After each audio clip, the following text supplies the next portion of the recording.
अगर आप नेक होंगे अल्लाह आपके बच्चों की हिफाजत करेगा। कुरान का 16वां पारा उठाओ, सूरह कहफ में अल्लाह ताला ने वाकया बयान किया। हजरत मूसा और हजरत खजिर का, दोनों एक बस्ती से गुजर रहे हैं, दोनों एक बस्ती से गुजर रहे हैं। बस्ती वाले बड़े कंजूस हैं, इन दोनों ने खाना मांगा, बस्ती में कोई खाना खिलाने को तैयार नहीं है। दोनों थके हारे थे, भूखे प्यासे थे, एक दीवार में सहारा लगा करके बैठ गए। अचानक हजरत खजिर ने देखा कि दीवार गिर रही है। फ़अक़ामहु, हजरत खजिर खड़े हुए और दीवार को खुद ठीक कर दिया। हजरत खजिर बॉडी बिल्डर आदमी थे। मैं अपने नौजवानों से कहूंगा कि अपना थोड़ा बॉडी शॉडी थोड़ा मजबूत करो, ये गुटखा उटका मत खाया करो अल्लाह के वास्ते। गुटखा खाने वाला दीवार को सही नहीं कर पाएगा, वो तो खुद ही कोई एक फाइट मारेगा, जमीन पे बैठ जाएगा। ये गुटखा उटका खा करके अपने जिस्म को बर्बाद मत करो। हजरत खजिर और हजरत मूसा जैसी बॉडी बनाओ। हजरत खजिर ने किसी का इंतजार नहीं किया, खड़े होकर के दीवार ठीक कर दी। और मूसा अलैहिस्सलाम तो इतने बॉडी बिल्डर थे, एक आदमी को ऐसा मुक्का मारा वही मर गया हो। तो आपका मुक्का इतना वजनदार हो, गुटखा खाने वाले का मुक्का इतना वजनदार नहीं हो सकता है, याद रखिएगा। आज हमारे नौजवान ड्रग्स ले रहे हैं, गुटखा खा रहे हैं, शराब पी रहे हैं, बड़ी तादाद में मुसलमान नौजवान शराब पी रहे हैं। और शुरुआत होती है शौकिया से, शादी है किसी दोस्त की, चल यार थोड़ी सी शराब पी लेते हैं, शौकिया से शुरुआत होती है, फिर आदत लग जाती है। अल्लाह के वास्ते इन गंदगियों से अपने आप को दूर रखो मेरे भाई। हजरत खजर ने दीवार को ठीक कर दिया। मूसा अलैहिस्सलाम को गुस्सा आया, कहा कि क्या जरूरत थी आपको दीवार सही करने की? बखील लोग थे, कंजूस लोग थे, हमने खाना मांगा उन्होंने खाना नहीं दिया, आपको दीवार ठीक करने की क्या जरूरत थी? हजरत खजिर ने फरमाया, व अम्मल जिदारु फकाना लिगुलामैन यतीमैन फिल मदीनती व काना तहतहु कंजुल लहुमा व काना अबूहुमा सालिहा। कहा कि ऐ मूसा, वो दीवार दो यतीम बच्चों के मकान की दीवार थी, दो यतीम बच्चों के मकान की दीवार थी, और बाप ने दीवार के अंदर खजाना छुपा के रखा था। अगर दीवार गिर जाती, खजाना गांव वाले लूट के चले जाते।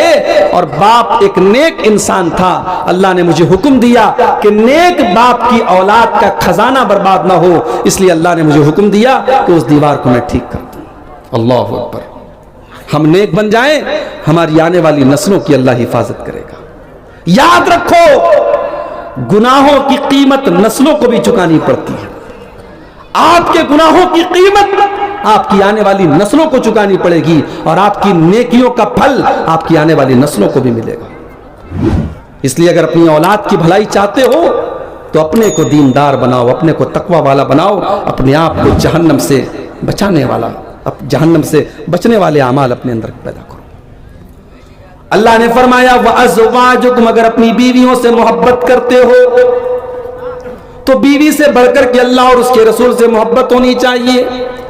व अशीरतुकुम, और अपने खानदान से बढ़कर के तुम्हें अल्लाह और उसके रसूल से मोहब्बत होनी चाहिए। खानदान, खानदान की भी बड़ी अहमियत होती है। इंसान कभी कभी अपने खानदान, अपने कबीले के लिए लड़ पड़ता है, मगर सहाबा ने अल्लाह और उसके रसूल के लिए अपने खानदान को छोड़ दिया, अपनी बिरादरी और अपने कबीले से बगावत कर ली। कहा कि कबीला अपनी जगह है, अल्लाह और उसके रसूल की मोहब्बत अपनी जगह है। वह अमवालुन इक्तरफ्तुमूहा, और अपने माल से बढ़कर के तुम्हें अल्लाह और उसके रसूल से मोहब्बत होनी चाहिए। हजरत अबू दहदा रजी अल्लाह ताला अन्हु एक सहाबी हैं। एक मर्तबा अल्लाह के नबी के पास एक सहाबी आते हैं, अय अल्लाह के नबी, मैं अपने खजूरों के बाग की बाउंड्री कर रहा हूं, और इस भाई का एक खजूर का पेड़ मेरी बाउंड्री में आ रहा है, अगर ये अपना पेड़ मुझे बेच दे तो मेरे खजूरों की बाग की बाउंड्री सही हो जाए। नबी अकरम ने दूसरे आदमी से कहा कि भाई तुम इसको अपना पेड़ दे दो, मैं तुम्हें जन्नत में एक खजूरों के बाग की जमानत देता हूं, तुम अपना पेड़ इसे दे दो, मैं गारंटी देता हूं तुम्हें जन्नत में खजूरों का एक बाग मिलेगा। वो आदमी मुनाफिक था, उसने कहा नहीं मैं नहीं दे सकता। उसने इनकार कर दिया कि मैं जन्नत के बदले मैं अपना एक पेड़ इनको नहीं दूंगा, एक खजूर का पेड़ था मैं उनको नहीं दूंगा। हजरत अबू दादा के कानों में अल्लाह के नबी के जुमले पड़ गए। हजरत अबू दादा उस मुनाफिक के पास आए, कहा है मेरे भाई एक काम कर, मेरे पास एक बहुत बड़ा खजूरों का बाग है, वो खजूरों का बाग तू ले ले, लेकिन अपना ये पेड़ मुझे दे दे। उसने देखा कि एक पेड़ के बदले पूरा बाग मिल रहा है खजूर का, कहा चलो ठीक है, मान गया। वो लालची था, मान गया, मुनाफिक था ना। हजरत अबू दादा रजी अल्लाह ताला अन्हु ने उसका एक पेड़ खरीदने के लिए अपना खजूरों का बाग दे दिया। और फिर अल्लाह के नबी के पास आते हैं, अरे अल्लाह के नबी आपने वादा किया था उस एक पेड़ के बदले जन्नत में खजूरों का दरख्त मिलेगा। अरे अल्लाह के नबी वो पेड़ मैंने खरीद करके अपने उस मुसलमान भाई को दे दिया ताकि वो अपने खजूर की बाग की बाउंड्री कर ले। अल्लाह के नबी ने फरमाया कि अबू दादा मैं देख रहा हूं कि जन्नत में तुम्हारे खजूरों के का बहुत बड़ा बाग है और उसके खजूरों के बड़े बड़े गुच्छे उसमें लटक रहे हैं।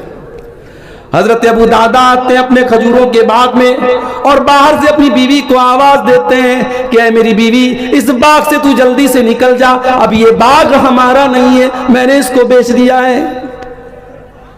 बीवी ने पूछा कितने में बेचा है? शौहर ने कहा, अबू दादा ने कहा, ऐ मेरी बीवी मैंने इस खजूरों के बाग को जन्नत के एक बाग के बदले में बेच दिया है।